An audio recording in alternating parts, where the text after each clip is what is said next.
Na mensagem passada nós falamos do profeta Daniel, quando ele enfrentou a cova dos leões, algo extraordinário no poder de Deus, e também pudemos citar os seus amigos que passaram pela fornalha ardente. Hoje nós temos grandes lições da vida do profeta Jonas. O outro fato grandioso desse profeta, que vai passar pelo ventre da baleia, vai estar lá por 3 dias e 3 noites. Em primeiro lugar, quando vemos a narrativa dessa história do profeta Jonas, no capítulo de número 1, nós percebemos o amor de Deus por toda a humanidade. Deus sempre amou, cuidou do povo de Israel, sempre foi um Deus presente na vida daquele povo, mas nessa história nós vemos o amor de Deus pelos ninivitas. Aqueles moradores da cidade de Nínive estavam pelo caminho errado, eram gentios, fora do povo de Israel, mas o amor de Deus os alcançou. Deus envia o seu profeta, que no início não quer ir cumprir a sua missão, depois acaba indo e aquele povo se converte para o Senhor, se arrependendo dos seus pecados. E esse grande amor de Deus por toda a humanidade nos faz lembrar então de João 3,16, porque Deus amou o mundo de tal maneira que deu seu Filho unigênito para que todo aquele que nele crê não pereça, mas tenha a vida eterna. Isso tem tudo a ver conosco. Nós também não somos do povo judeu, não somos descendentes daquela nação, mas Deus, em seu amor em Jesus Cristo, nos alcançou. Esse é o amor de Deus. Pode ser o americano, o russo, o chinês, de qualquer nação e por todos os tempos Deus demonstra o seu amor e chama todos para o arrependimento. Arrependei-vos, é chegado o reino dos céus, é a mensagem do Senhor Jesus Cristo, atual para o mundo todo. Ide por todo o mundo e pregai o Evangelho. E Jesus é que promete estar conosco até a consumação dos séculos. Jonas capítulo 1, versículos 1 e 2, veio a palavra do Senhor a Jonas, filho de Amitai, dizendo: Dispõe-te e vai à grande cidade de Nínive, clama contra ela, porque a sua malícia subiu até mim. Da mesma forma que o clamor do povo de Deus, quando estava escravo no Egito, chegou aos ouvidos do Senhor, e o Senhor enviou Moisés, o libertador, e com mão forte tirou o povo da escravidão do Egito. Deus ouviu também que após o dilúvio, quando a ordem era para se espalharem por toda a terra, mas quiseram fazer ali a Torre de Babel, a Torre da confusão, confusão das línguas. Deus também ouviu isto, desceu e agiu e os espalhou por toda a terra.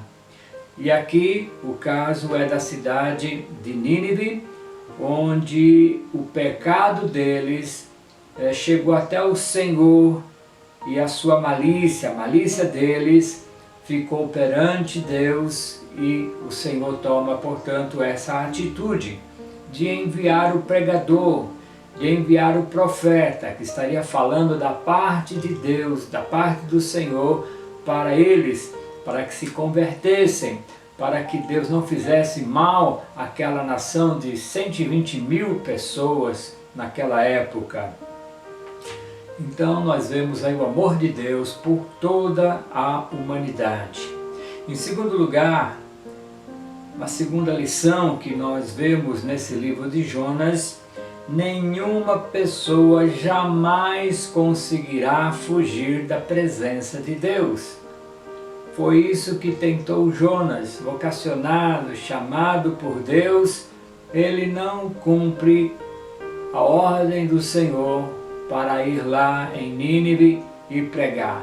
Tinha lá os seus motivos, tinha lá os seus medos, mas o certo é que ele não vai de primeira para anunciar ali a salvação, anunciar que Deus os chamava para o arrependimento. Jonas capítulo 1, versículo 3, Jonas se dispôs, mas para fugir da presença do Senhor, para Tarsis, lado oposto, e tendo descido a Jope, achou um navio que ia para Tarsis, pagou, pois, a sua passagem e embarcou nele, para ir com eles para Tarsis, para longe da presença do Senhor. Como Caim, que ofereceu algo errado para o Senhor, e viu que Deus aceitou o sacrifício de Abel, e Caim foi lá e matou o seu irmão com ódio no coração e se afastou da presença de Deus.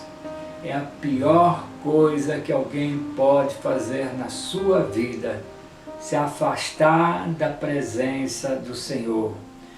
Com o Senhor nós temos as bênçãos, nós temos a sua misericórdia, a sua graça, o seu perdão. Mas sem Deus, olha, ele desceu, ele pagou, fugiu da presença do Senhor, indo de mal a pior. O certo é ficarmos com o nosso Deus, porque Ele é o nosso amparo, Ele é o nosso porto seguro. Mesmo porque não dá para fugir da presença do Senhor, o que diz o Salmo 139, versículos 7 e 8. Para onde me ausentarei do teu espírito? Para onde fugirei da tua face? Se subo aos céus, lá estás. Se faço a minha cama no mais profundo abismo, lá estás também. Se vou para o lado do mar, o Senhor está lá. Se eu escolho as trevas, o Senhor é claridade ao meu redor. Então, não se engane. Não dá para fugir da presença do Senhor. Terceiro lugar, certas tempestades não são para nos destruir, e sim para nos salvar. O que aconteceu? Jonas estava naquele barco, indo ao contrário da ordem do Senhor, ao contrário da cidade de Nínive, indo ali para Tarsis.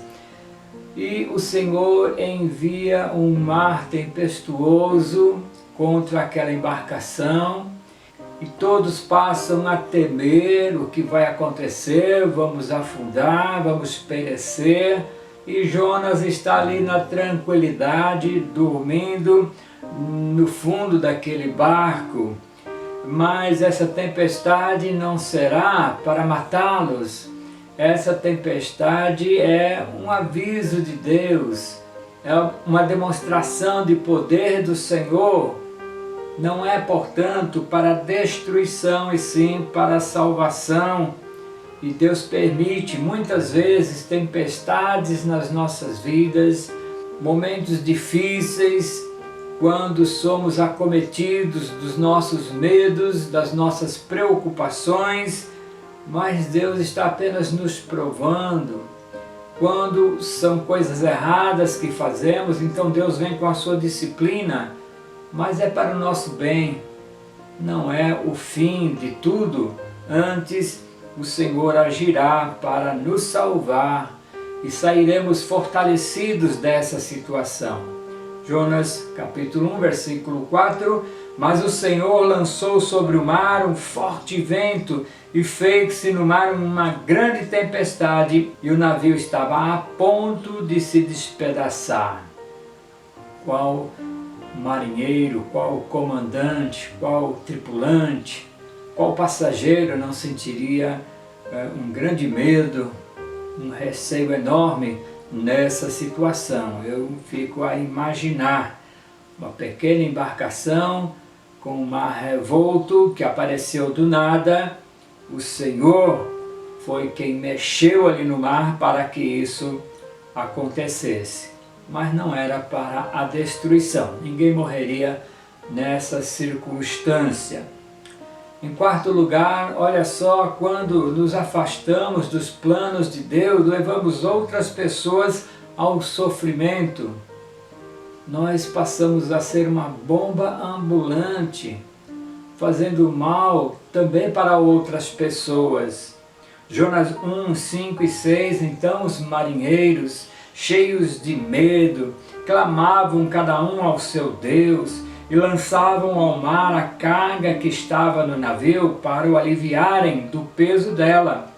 Jonas, porém, havia descido ao porão e se deitado e dormia profundamente. Chegou-se a ele o mestre do navio e lhe disse: que se passa contigo, agarrado no sono? Levanta-te, invoca o teu Deus, talvez assim esse Deus se lembre de nós, para que não pereçamos. Aqueles homens que não tinham o temor do Deus verdadeiro, acreditavam em vários deuses, disseram: Jonas, você deve ter um Deus, clame a ele, está todo mundo fazendo isso e você dormindo. E era tudo por causa de Jonas. E ali houve um medo muito grande deles quanto à situação que estavam enfrentando. Jonas 1, 11 e 12, disseram-lhe: que te faremos para que o mar se nos acalme? Porque o mar se ia tornando cada vez mais tempestuoso. Respondeu-lhes Jonas: tomai-me e lançai-me ao mar, e o mar se aquietará, porque eu sei que por minha causa vos sobreveio essa grande tempestade. Por causa do meu delito, por causa do meu erro, muitos estão pagando por isso. É grande o sofrimento de todos por minha causa. Então me lance no mar, vamos acabar com isso. Eu sei lidar com essa situação no sentido de conhecer o Deus que eu temo, e eu estou fazendo a coisa errada, fugindo da sua presença, e Ele está se manifestando, eu tenho consciência disso, com certeza pensou Jonas. Então me lancem ao mar. E eles não queriam fazer isto, eram homens, nem o conheciam, não sabiam que ele estava desobedecendo a Deus. Ele se revelou ali, mas mesmo assim, mesmo a pessoa mais errada não merece ser lançada no mar tempestuoso. Pensaram eles: vamos continuar clamando, vamos continuar aliviando o navio. Mas quando viram que não tinha jeito, era essa a solução, lançaram Jonas ao mar. Mas a nossa quinta lição fala que Deus sempre tem um escape quando somos lançados ao mar, quando somos lançados em situações de dificuldade. Jonas 1, 15 e 17, e levantaram a Jonas e o lançaram ao mar, e cessou o mar da sua fúria. Preparou o Senhor um grande peixe para que tragasse a Jonas, e esteve Jonas 3 dias e 3 noites no ventre do peixe. Que situação! No Novo Testamento é citado a baleia. Se diz que a baleia não tem uma garganta que possa engolir um homem. Já se viu isso, que é possível, quando encontraram já um homem dentro de um certo tipo de baleia. Mas nós também acreditamos que Deus faz da sua maneira. Deus enviou uma baleia que tivesse essa condição de engolir aquele homem, que, além de tudo, ficou no estômago dessa baleia e sobreviveu. Ora, como aconteceu com Daniel, ali na cova dos leões, o anjo veio e fechou a boca dos leões. Um quarto homem estava lá na fornalha e nada se queimou neles, nem o cheiro do fogo, nem cabelo queimado, nem roupa queimada. Aqui também Deus fez um milagre nesse grande peixe, quando ele engole Jonas, e Jonas fica consciente, e por um bom tempo, 3 dias e 3 noites no ventre desse peixe. E no Novo Testamento nós temos isso, que é dito que o sinal é dado acerca do profeta Jonas, nesses 3 dias e 3 noites, como aconteceu com Jesus, na sua morte, na sexta-feira, a sepultura do sábado e a ressurreição no primeiro dia da semana. Então esse é o grande sinal do profeta Jonas que se cumpre em Jesus Cristo. Em sexto lugar, nós temos um homem agora numa situação difícil e temos a sua oração no ventre do peixe.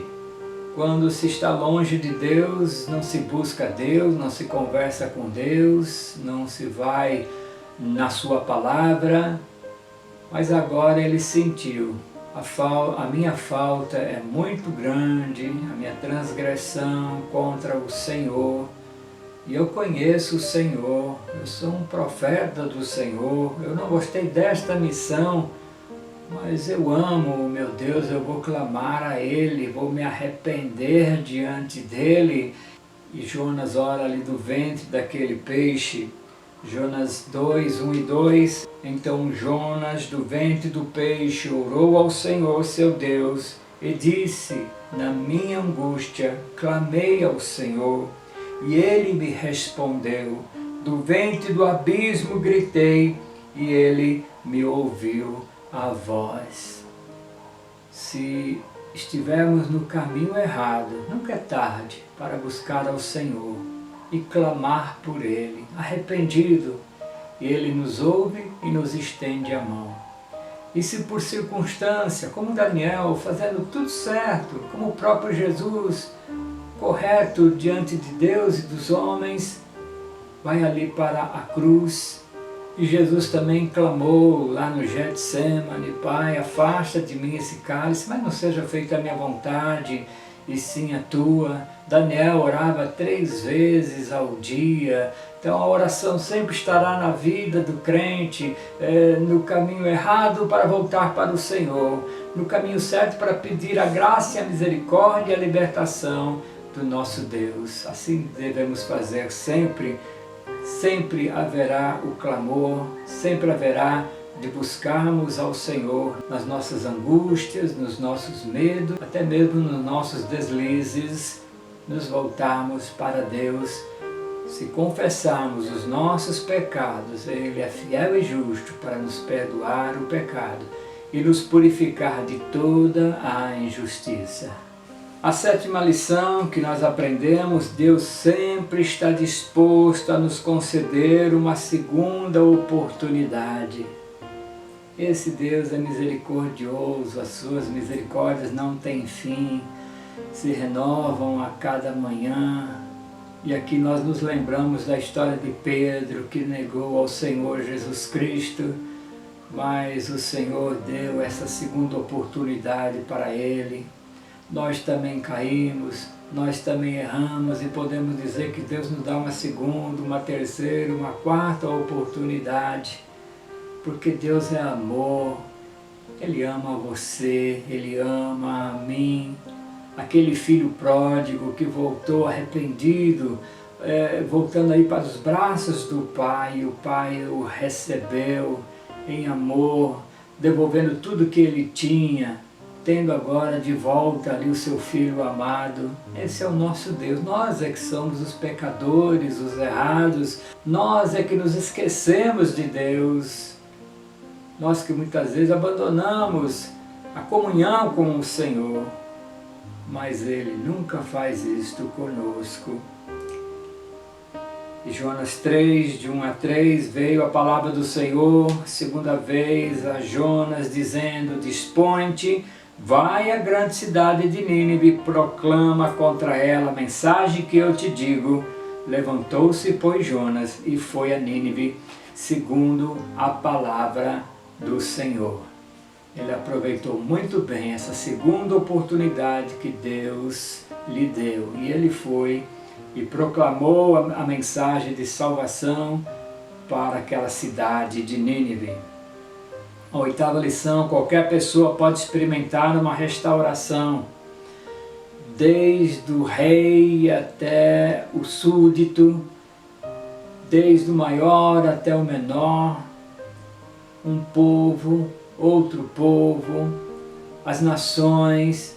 Qualquer pessoa pode experimentar a restauração e voltar para os caminhos do Senhor, ou ir pelo caminho do Senhor. Jonas 3, 5 a 10. Os ninivitas creram em Deus e proclamaram um jejum, e vestiram-se de panos de saco, desde o maior até o menor. Chegou essa notícia ao rei de Nínive. Ele levantou-se do seu trono, tirou de si as vestes reais, cobriu-se de pano de saco e assentou-se sobre cinza, e fez-se proclamar e divulgar em Nínive, por mandado do rei, seus grandes: nem homens, nem animais, nem bois, nem ovelhas provem coisa alguma, nem os levem ao pasto, nem bebam água, mas sejam cobertos de pano de saco, tanto os homens como os animais, e clamarão fortemente a Deus, e se converterão, cada um do seu mau caminho e da violência que há nas suas mãos.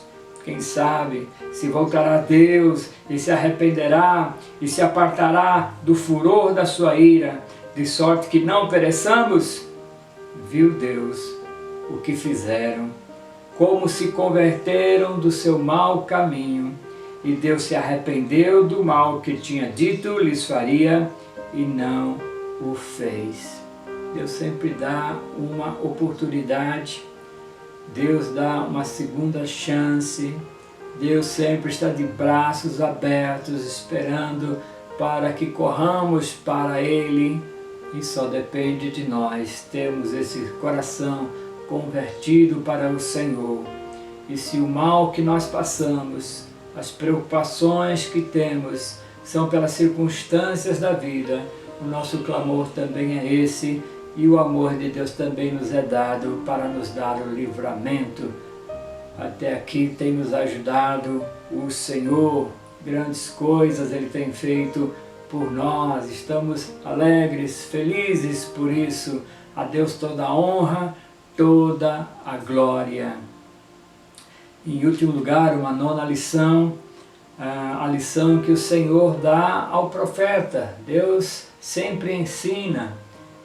A palavra de Deus é para nos corrigir, para nos disciplinar, para nos exortar, para nos instruir.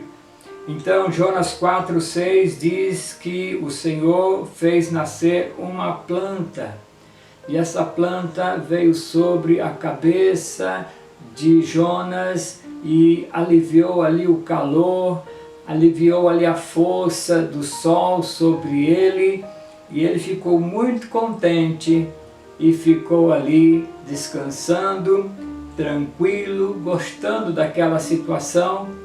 Mas eis que o Senhor mesmo que deu, o Senhor agora tira, aquela planta se secou e Jonas passa a ficar ali como que desmaiado pela força do sol sobre ele, pelo calor do sol. E ele se ira contra Deus. Por que que Deus fez isso? Deus estava lidando com aquele homem que estava com o coração duro, ainda assim, mesmo cumprindo a sua missão, para que ele entendesse o que ele acabou de fazer e o que Deus fez naquela cidade de Nínive, diz Jonas 4, 9 a 11. Então perguntou Deus a Jonas: é razoável essa tua ira por causa da planta? Tens compaixão da planta que te não custou trabalho, a qual não fizeste crescer, que numa noite nasceu e numa noite pereceu. E não hei de eu ter compaixão da grande cidade de Nínive, em que há mais de 120.000 pessoas que não sabem discernir entre a mão direita e a mão esquerda, e também muitos animais. Este é o nosso Deus, Deus de amor, amando aquelas pessoas, como é dito aqui, não sabiam nem discernir da mão direita, da mão esquerda, vá para a direita, vá para a esquerda, e se perdiam nisso. Quer dizer, pessoas simples, as pessoas simples desse mundo, qualquer uma delas, ai dos poderosos, ai desses políticos arrogantes, estes terão dificuldade no dia do juízo. Mas para aqueles que são simples, que não têm a instrução, mas quando são instruídos se arrependem e Deus os salva e ainda demonstra o seu amor pela própria natureza, o ser humano da natureza, que faz parte da natureza, mas também os animais.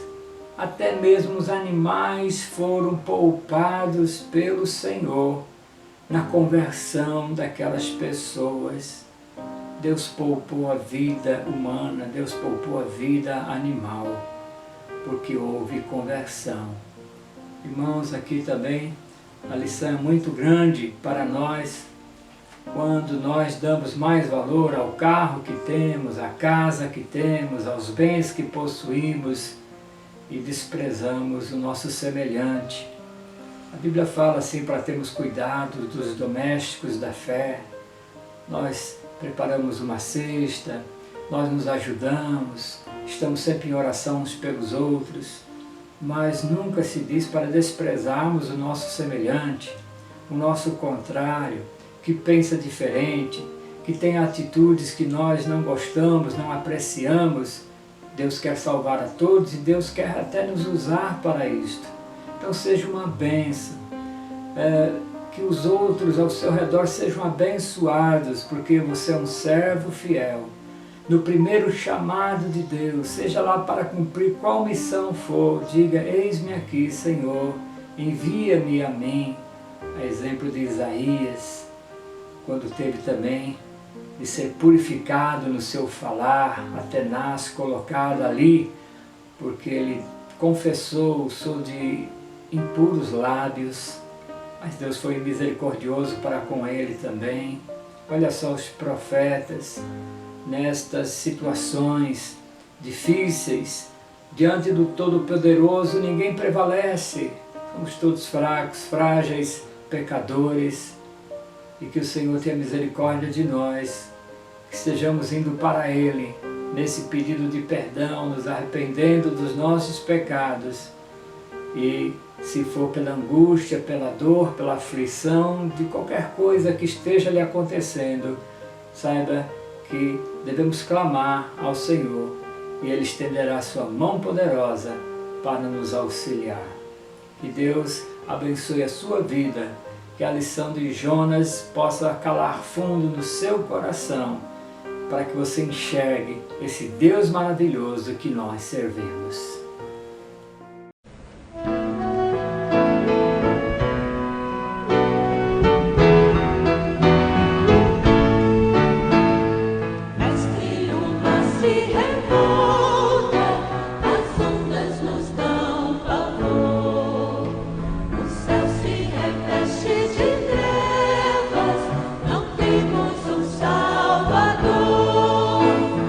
Não se diga que morramos.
Yahweh.